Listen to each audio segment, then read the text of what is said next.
Tensions between the U.S. and North Korea escalated again Friday morning with more tough talk from President Trump. The president released a statement on Twitter saying, quote, military solutions are now fully in place, locked and loaded, should North Korea act unwisely. Hopefully, Kim Jong Un will find another path. All this unfolds with South Korea set to play a pivotal role, caught right in the middle as the U.S. navigates the latest threats from Kim Jong Un's regime. CBS News radio fixer Don Kirk joins us now via Skype from Seoul. Don, good to see you. First, what is the feeling in Seoul? There's a lot of interest, of course, in the U.S. now, concerns about North Korea as it becomes apparently more likely they might be able to reach the U.S. But, of course, South Korea has been in the crosshairs for a long time. So is this seen as a different moment in Seoul or a continuation?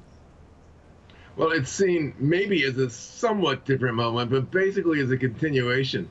People always ask me, aren't people afraid in Seoul? And aren't you afraid to be in Seoul? The answer is no. You don't get a sense of panic here. You don't get a sense of fear. People are not rushing to the airport to get out of the country. They're not building bomb shelters. So basically, Seoul is all calm, and as are other South Korean cities. Good to hear that you feel safe at the moment, Don. South Korean President Moon Jae-In has supported a return to the so-called sunshine policy in dealing with North Korea. Can you explain a little of what that policy entails and if it's still practical given what has happened recently? Well, I think President Moon is still hopeful about returning to the sunshine policy. That was the policy that was introduced by the late President Kim Dae-jung in 1998, after he became president. And it went on for 10 years. Now, Moon Jae-in was chief of staff for President Kim Dae-jung's successor, President Roh Moo-hyun, who carried on the sunshine policy. He himself was definitely an advocate of the sunshine policy. And he said just the other day that he still wants reconciliation and dialogue. He's not given up on that. At the same time, he's extremely concerned, as are Americans and a lot of other people, about North Korea's threats. And he's not in favor of easing up on sanctions. He's in favor of increasing sanctions, in fact. And he wants to keep the U.S. counter-missile battery known as THAAD, Terminal High Altitude Area Defense, in place on a golf course way south of Seoul.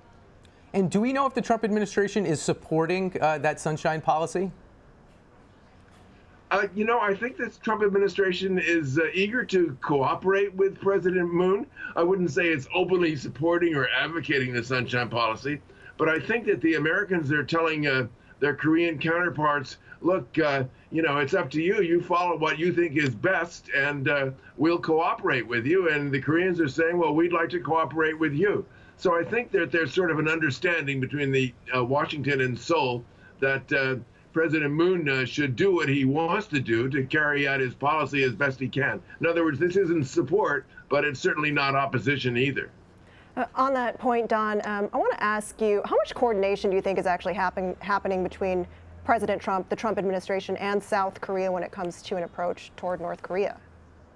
I think they're approaching in two ways. There's the military way, and I think that the armed forces, the U.S. in Washington and the Pentagon, the U.S. establishment military headquarters here, are coordinating very closely with their Korean counterpart officers.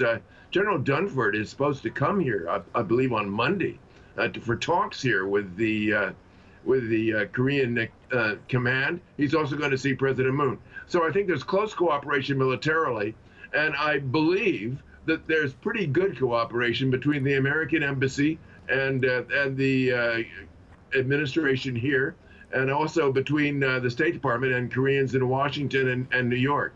So I think that there's pretty good cooperation, and I'm sure there's close military cooperation.